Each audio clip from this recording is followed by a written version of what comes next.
Good morning to you, friend, and welcome back.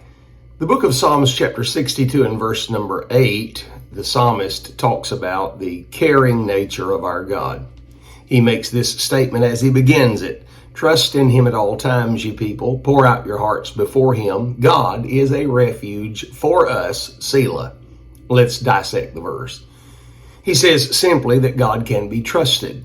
He is a God that can be trusted with any and everything, from your deepest heart's desire to your deepest heart's sorrow. The second thing that he says is that he can be trusted at all times, regardless of timing, regardless of time, regardless of situation, he can be trusted. Then he says this, you are his people. You're the people of God. He's your father. Thirdly, he says, or fourthly, he says you can pour out your heart to him. Whatever's deep in your heart, you can get that out. He already knows, and he wants you to express it. It helps you to get it off your chest, as the old saying goes. Then he makes this statement, God's a refuge. In other words, he's a safe place. You can trust him. And then he says, Selah. Think about that. Consider it deeply. Meditate on it, and then let it revolutionize your life. In his book, the Wycliffe Book of Preaching and Preachers, Warren Wiersbe talks about an illustration with Pastor F.B. Meyer.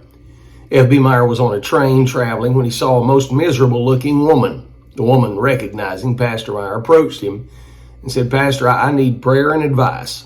She said, for years I grew up with just myself and my little daughter. My little daughter's crippled, no dad in the picture. She was all I had. She would be there when I got up in the morning and see me off to work. And I knew that when I got home in the evening, we would sit down and have a cup of tea together, discuss the day, and enjoy one another. Last year, my daughter died. I have no one. I have nothing. My life is miserable. I hate living. My daughter is gone. Tell me, Pastor Meyer, would you pray for me? Pastor Meyer said, I'll do you one better than that. Let me give you a piece of advice. When you come home at the end of your day, stick the key in the door, and before you enter, say, Jesus, I know you're in there, and then walk in the house. Once you get in the house, begin to light the fire and start telling him about your day, the same way as you would have done with your daughter. And walk with him through the day, through the evening. Just sit down and have a conversation with him about everything that concerns you.